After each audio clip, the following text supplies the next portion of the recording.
Puji Tuhan, selamat pagi Bapak Ibu dikasihi Tuhan. Apa kabar hari ini? Semua baik ya? Kita sudah masuk di bulan Oktober di tahun ini. Sejak bulan Maret sampai masuk bulan Oktober tentu kita menjalani hari-hari yang tidak seperti biasa, hari-hari yang tidak normal dengan segala kondisi yang ada.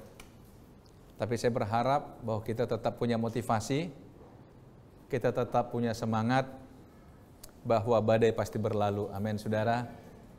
Ya, badai pasti berlalu, walaupun cara berlalunya kita belum tahu seperti apa.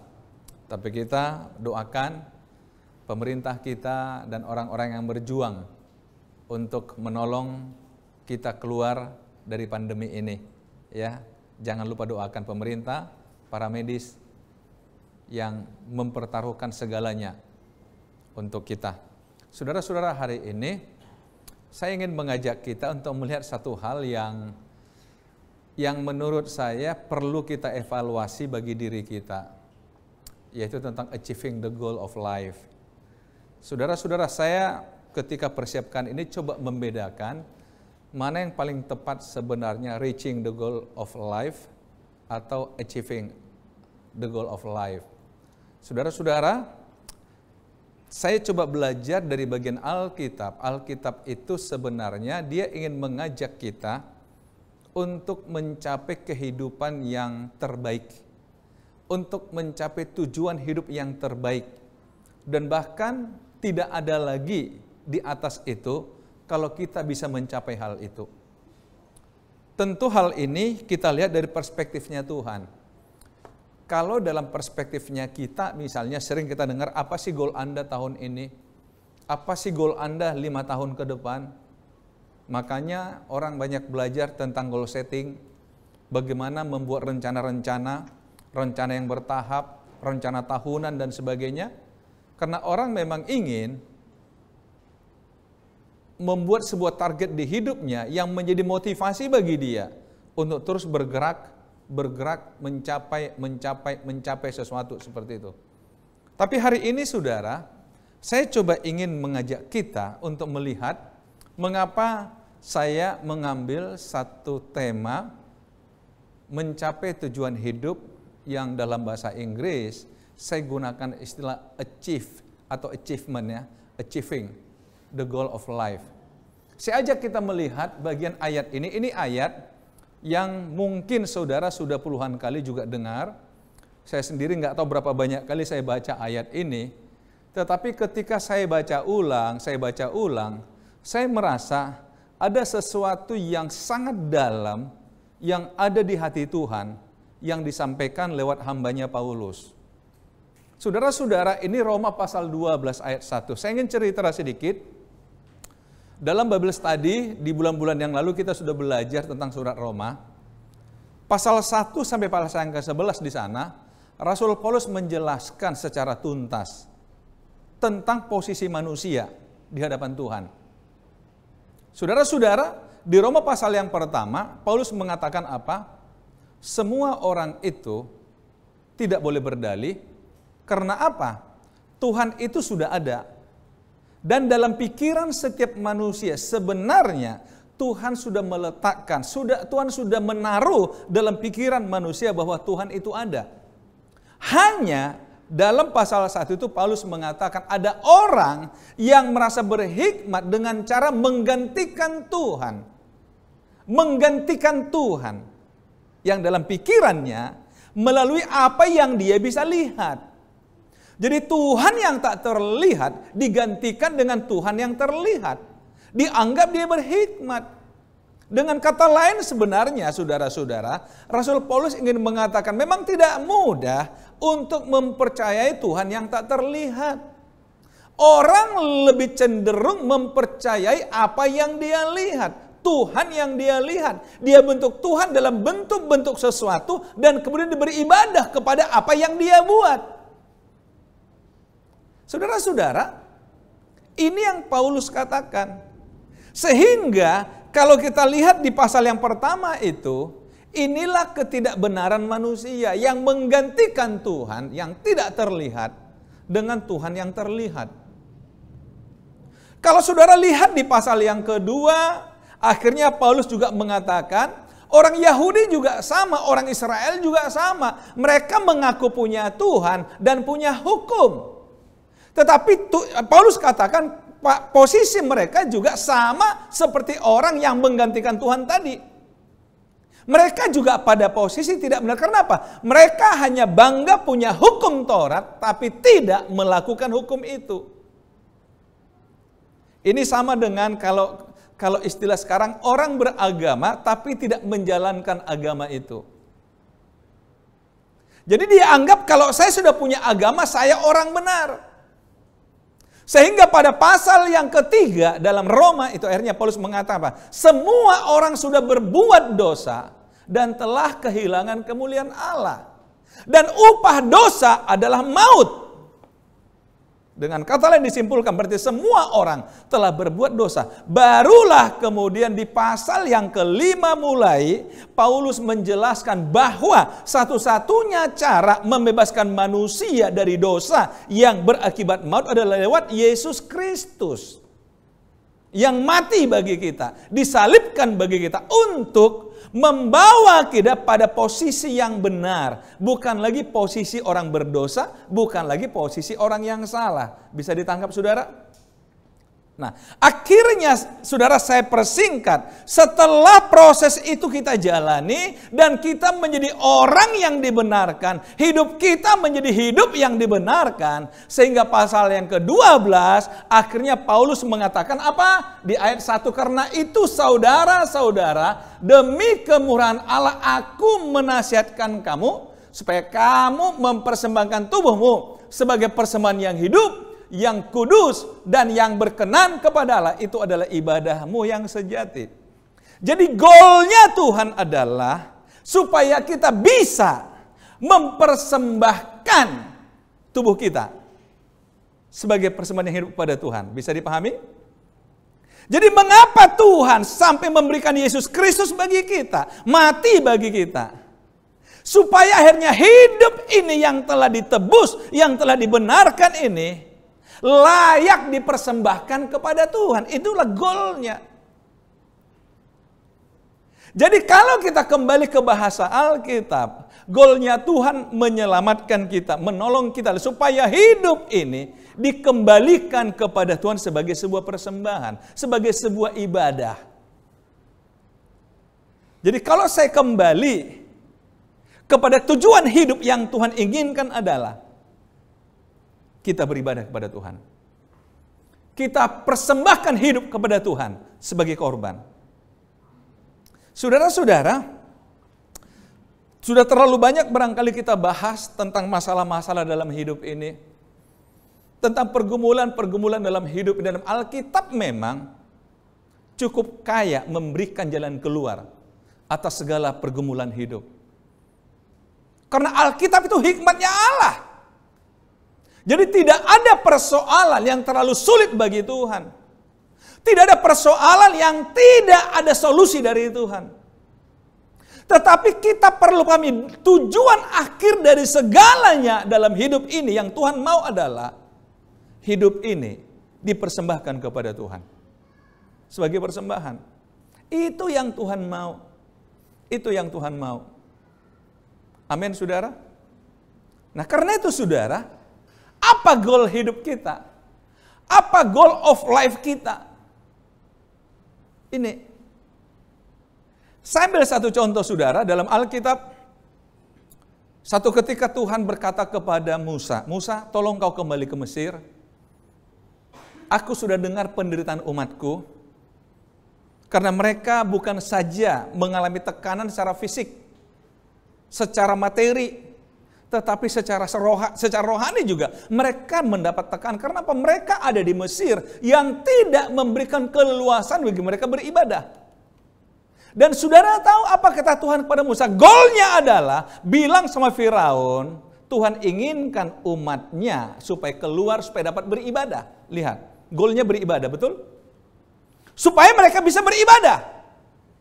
Dan saudara tahu ceritanya, 3 kali mujizat dilakukan Musa, tetap juga Firaun mengeraskan hati. Sampai akhirnya ada 10 tulah yang Tuhan turunkan ke Mesir. Barulah Firaun menyerah.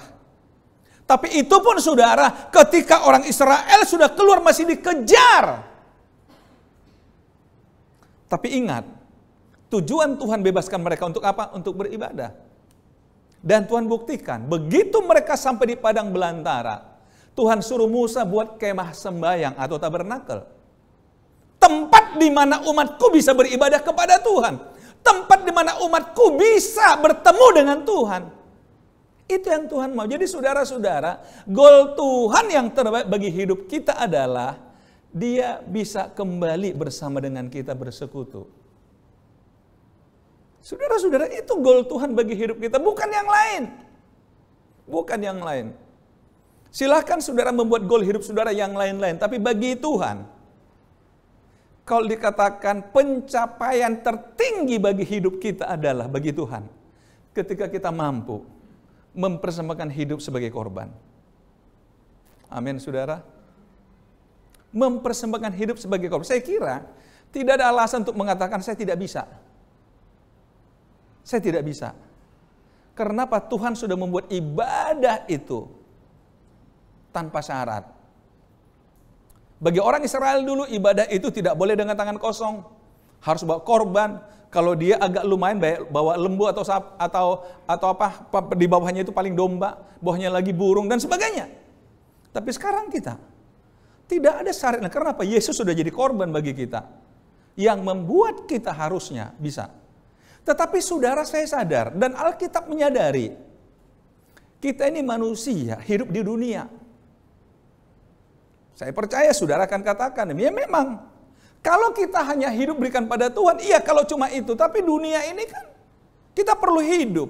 Kita perlu ini, kita perlu itu. Itu sebabnya saudara, tantangan yang dikatakan oleh Paulus, dalam kita bawa hidup sebagai korban pada Tuhan adalah yang pertama, dunia. Di ayat yang kedua dikatakan, janganlah kamu menjadi serupa dengan dunia ini, tapi berubahlah oleh pemburuan budimu sehingga kamu dapat membedakan mana kehendak Allah, apa yang baik, yang berkenan kepada Allah dan yang sempurna. Saya coba ambil satu aja, nilai-nilai dunia yang sekarang menguasai dunia adalah masalah HAM. Hak asasi manusia, human right. Saudara, di mana-mana sekarang orang menggemakan HAM, betul enggak? Hak-hak setiap orang. Orang mulai mengejar undang-undang dasar mengatakan hak fakir miskin, hak ini, hak ini, hak ini. Di mana-mana orang berjuang untuk hak. Dan itu sangat manusiawi sekali memang. Fokusnya sudah kepada manusia. Hargai saya, hak saya mana? Jangan ambil hak saya, kembalikan milik saya. Itu pergumulan di mana-mana. Ini pergeserannya saudara. Tanpa kita sadari, human right,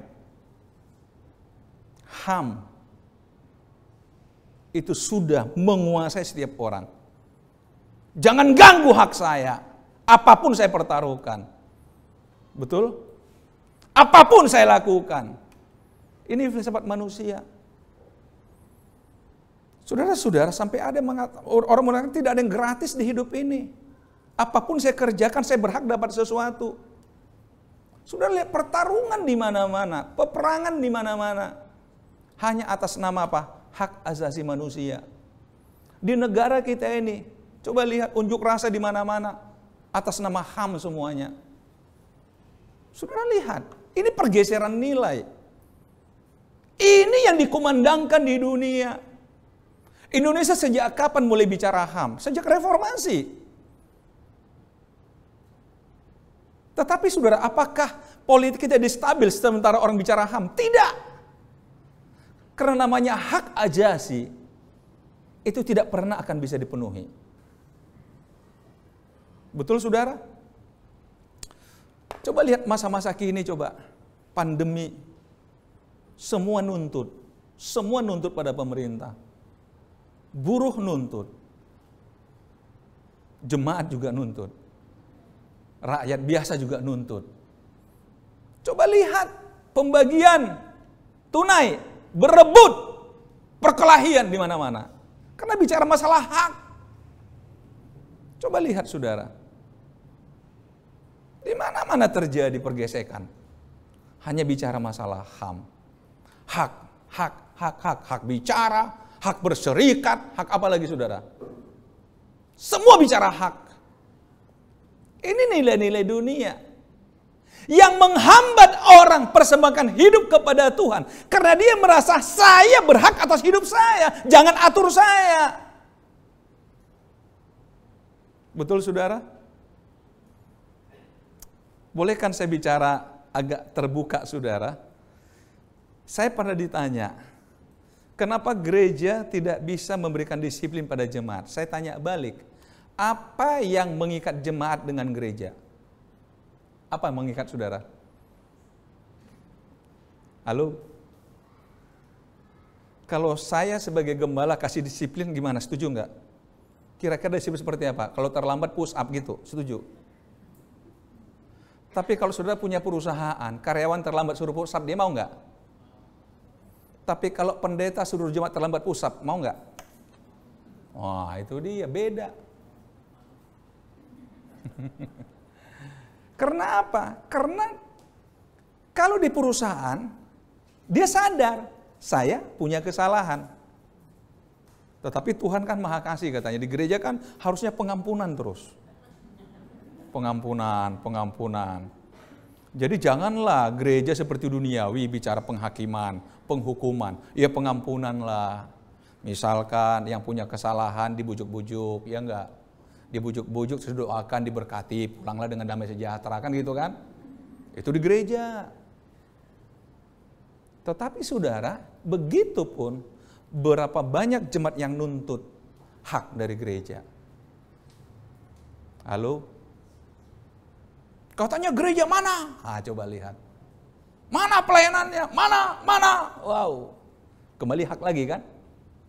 Jadi nilai-nilai duniawi inilah yang sering kali mengganggu kita. Paulus menggunakan jangan seperti itu. Kalau seperti itu berpikirmu, engkau nggak akan bisa persembahkan tubuhmu kepada Tuhan. Nggak akan bisa. Halo? Coba kita lihat. Filsafat duniawi selalu bicara ego. Bicara aku. Bicara hakku. Betul? Ego. Jangan ganggu saya karena saya nggak pernah ganggu kamu. Halo? Aku dapat apa? Hakku mana? Wow, itu duniawi. Ada saatnya saudara kita coba berpikir seperti Paulus katakan, cobalah kesampingkan itu supaya kita bisa beribadah kepada Tuhan. Amin. Halo? Masih bisa lanjutkan khotbah ini? Saudara mulai tidak setuju barangkali ketika disuruh kesampingkan hak. Gimana saudara? Tapi ini konteksnya supaya kita bisa persembahkan hidup kepada Tuhan. Karena itulah goal tertinggi. Amin. Itulah tujuan hidup yang paling mulia yang Tuhan inginkan dari kita, bukan yang lain. Tapi ketika kita datang dan berani bawa hidup kepada Tuhan sebagai persembahan, itu yang paling tinggi bagi Tuhan. Dalam Mazmur, Tuhan pernah berkata begini, aku tidak suka korban yang kamu bawa, sementara hatimu jauh daripadaku. Coba lihat. Aku nggak suka, karena yang aku suka bukan korban sembelihan, tetapi hidup yang dibawa kepada Tuhan. Saudara-saudara, apakah salah Tuhan meminta kita bawa hidup kepada Tuhan? Apakah berlebihan? Harusnya tidak. Tapi kenapa kita sulit? Sekali lagi, karena kita punya ego, karena kita punya aku, hakku, dan sebagainya. Saudara bisa menambah berbagai hal ini. Oleh karena itu saudara, dikatakan, janganlah kamu menjadi serupa dengan dunia ini, tapi berubahlah oleh pembaharuan budimu, berubahlah dalam prinsip hidupmu, berubahlah dalam konsep berpikirmu.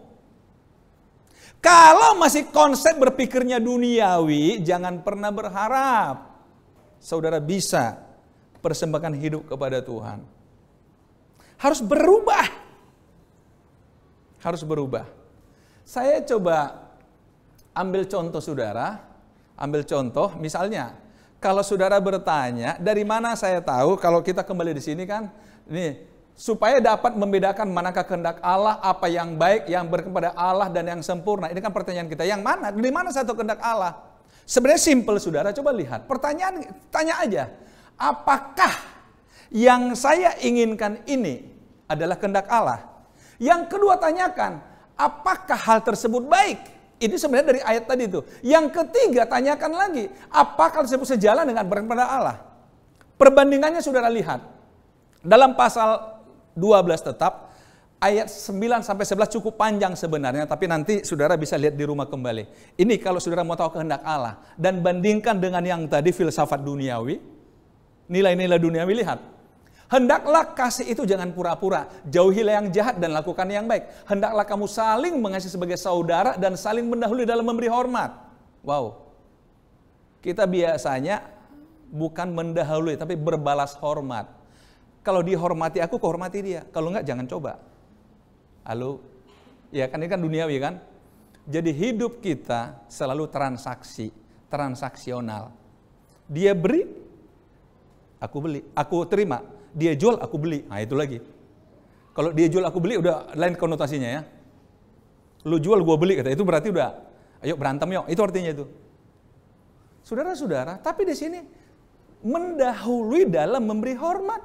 Janganlah hendaknya kerajinanmu kendor, biarlah rohmu menyala-nyala. Ini kalau kita bicara apa yang Tuhan kehendaki yang tadi, yang sempurna tadi. Kemudian lihat, bersuka cita dalam pengharapan. Sabarlah dalam kesesakan. Halo. Dalam kesesakan bisa sabar. Dan bertekunlah dalam doa, bantulah dalam kekurangan orang-orang kudus, dan usahakanlah dirimu untuk selalu memberikan tumpangan. Berkatilah siapa yang menganiaya kamu. Halo. Agak berat bilangnya ya. Halo. Berkatilah siapa yang menganiaya kamu. Ketika engkau disakiti, engkau berkata, Tuhan memberkatimu. Wow, mulia sekali Anda. Halo. Ketika hakmu diambil, katakan, Tuhan memberkatimu.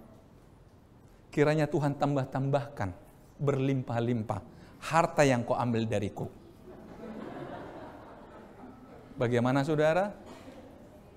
Bisa begitu? Tapi coba. Berkatilah siapa yang menganiaya kamu, berkatilah dan jangan mengutuk. Halo, saudara memilih mengutuk atau memberkati orang yang menganiaya engkau. Halo, saudara, spontanitasnya kira-kira apa yang keluar kalau saudara teraniaya? Tuhan memberkatimu, wow hebat. Hebat, berarti udah pada level tadi, tujuan hidup tadi udah dapat tadi nih. Ini orang-orang beribadah kepada Tuhan ini. Tuhan memberkatimu, Tuhan berkatimu. Dalam hati? Saudara-saudara, tapi coba lihat. Ini kalau bicara kehendak Tuhan. Jadi standarnya itu tinggi. Makanya tadi ketika dia katakan beribadah kepada Tuhan, itu setelah bisa lakukan ini semua. Kan gak gampang kan? Gak gampang. Ini yang sangat berbeda dengan nilai-nilai duniawi. Lihat lagi. Bersuka cita dengan orang bersuka cita dan menangislah orang menangis. Saudara, jangan kira ini mudah loh. Kadang kalau orang senang, kita sedih. Orang sedih, kita senang. Apalagi mereka itu yang menganiaya kita. Orang yang menganiaya kita buat resepsi ulang tahun. Ngundang artis. Pas saudara lewat, lagi happy yeye di sana, sorak-sorak bergembira, maka menangislah engkau. Tapi di sini Alkitab mengatakan, hey, kalau dia bersuka cita, ucapkan selamat. Kalau dia sedang menangis, katakan turut berduka. Bisa? Lihat lagi, hendaklah kamu sehati-hati hidupmu bersama. Janganlah kamu memikirkan perkara-perkara yang tinggi, tetapi arahkanlah dirimu kepada perkara-perkara sederhana. Janganlah menganggap dirimu pandai. Janganlah membalas kejahatan dengan kejahatan. Lakukanlah apa yang baik bagi semua orang. Enggak sampai di situ. Saudara-saudaraku yang kekasih, janganlah kamu sendiri menuntut pembalasan, tetapi berilah tempat kepada siapa? Murka Allah, sebab tertulis, pembalasan itu hakku. Akulah yang akan menuntut pembalasan. Firman Tuhan. Jadi saudara, ini perbandingannya tadi yang berbeda dengan nilai-nilai duniawi. Lihat. Tetapi jika seterumu lapar, berilah dia makan. Keren enggak? Seterumu lapar, berilah ia makan. Jika ia haus, berilah dia minum. Dengan berbuat demikian, kamu menumpukan bara api di atas kepalanya. Nah, ini caranya, saudara. Jadi menumpukan bara api artinya membuat dia gelisah. Jadi kalau orang yang menyakiti kita, tiba-tiba kita lihat dia susah dan kita bantu dia, kan bingung dia. Itu maksudnya, menumpukan bara api di kepalanya. Kemudian lihat, janganlah kamu kalah terhadap kejahatan, ingat, tetapi kalahkanlah kejahatan dengan kebaikan. Rumusnya bagus ya. Kalau orang berbuat jahat, kita balas jahat, apa bedanya? Tapi kalau orang berbuat jahat, kita buat baik, nah kita menang. Kalau kejahatan tidak mungkin dikalahkan dengan kejahatan. Karena kejahatan yang dibalas dengan kejahatan akan dibalas lagi dengan kejahatan. Kalau kita pakai hukum balas membalas, ketika orang berbuat jahat, kita buat jahat, maka dia akan balas dengan jahat lagi, kita balas lagi. Tapi coba, dia buat jahat, kita balas baik. Dia mau balas apa kira-kira? Halo? Apa mau dia balas? Bingung dia kan? Jadi cara menghitungkan kejahatan, lakukan kebaikan. Setuju saudara?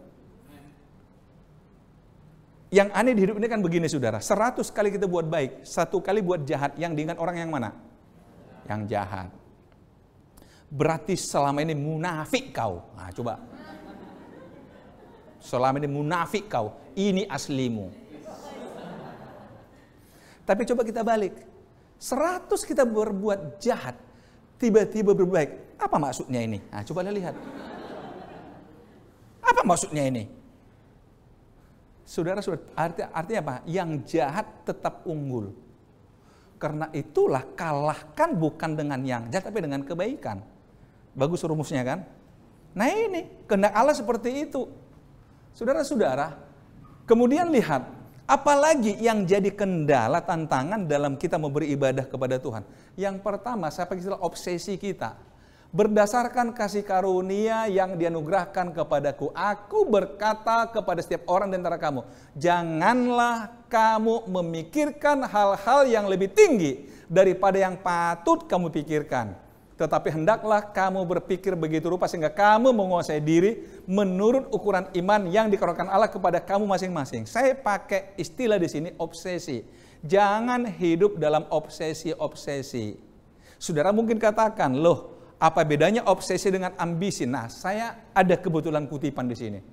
Ini ambisi adalah sebuah keinginan yang masih dapat dikendalikan untuk mencapai suatu arah atau tujuan tertentu. Itu namanya ambisi. Tapi kalau bicara obsesi, sebuah keinginan yang sulit dikendalikan, disertai usaha keras, bahkan kadang-kadang dinilai terlalu memaksa. Makanya berlakulah istilah menghalalkan segala cara demi sebuah obsesi, bukan ambisi. Kalau kita kembali ke ayat tadi, lihat.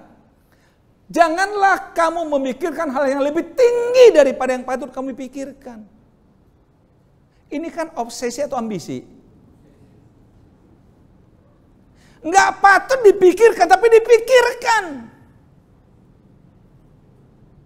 Berlakulah pepatah mengatakan lebih besar pasak daripada tiang. Saudara-saudara, obsesi-obsesi kita menghalangi kita untuk persembahkan hidup kepada Tuhan. Kenapa? Kepengen ini, kepengen itu, kepengen begini, kepengen begitu. Padahal Tuhan belum tentu setuju dengan apa yang kita mau. Ingat tadi itu, yang ayat 9 sampai 21 tadi. Tapi kita mengabaikan itu. Karena apa? Obsesi. Ingin begini. Akhirnya apa? Terjebak kita. Orang merasa rugi ke gereja, orang merasa rugi beribadah. Karena apa? Obsesi dia. Dia merasa saya bisa meraih ini, saya bisa dapat ini, saya bisa. Kalau saya begini, saya bisa. Tapi berapa banyak orang mungkin bisa, tapi di akhirnya apa yang terjadi? Maut, kematian, kebinasaan. Untuk apa, saudara? Karena itu Yesus pernah berkata, untuk apa kau memiliki dunia ini kalau jiwamu binasa? Berapa banyak orang demi mengejar obsesinya, mengorbankan banyak hal-hal, sampai akhirnya keluarga, dirinya, semua hancur. Karena itu, saudara, nggak usah jauh-jauh hari ini. Mari kita kembali melihat dalam Kejadian pasal 3. Ini masih peristiwa di Taman Eden, saudara. Saudara tahu, iblis itu di Taman Eden aja ada, apalagi di gereja. Halo? Kan iblis datang ke Taman Eden ini kan. Di Taman Eden ketika Adam dan Hawa sedang enak-enaknya bulan madu. Tapi akhirnya iblis datang kepada siapa? Hawa. Dia berikan obsesi-obsesi. Apa obsesinya? Lihat. Tetapi Lord itu berkata kepada perempuan itu, sekali-kali kamu tidak akan mati. Tetapi Allah mengetahui bahwa pada waktu kamu memakannya, matamu akan terbuka, dan kamu akan menjadi seperti Allah, tahu tentang yang baik dan yang jahat. Saudara tahu ciri iblis, setan, mengaruhi kita adalah dia melemahkan perintah Tuhan. Nggak apa-apa. Bukan begitu, nggak apa-apa lah. Dosa putih lah. Halo? Dan kemudian langsung disuntik. Sebenarnya begini, kalau kau makan, kau jadi seperti Allah loh. Obsesi kan? Kau jadi tahu yang baik dan yang buruk loh. Wah, akhirnya saudara tahu. Dirangsang seperti itu. Hawa mulai berpikir, oh ya? Masa? Iya.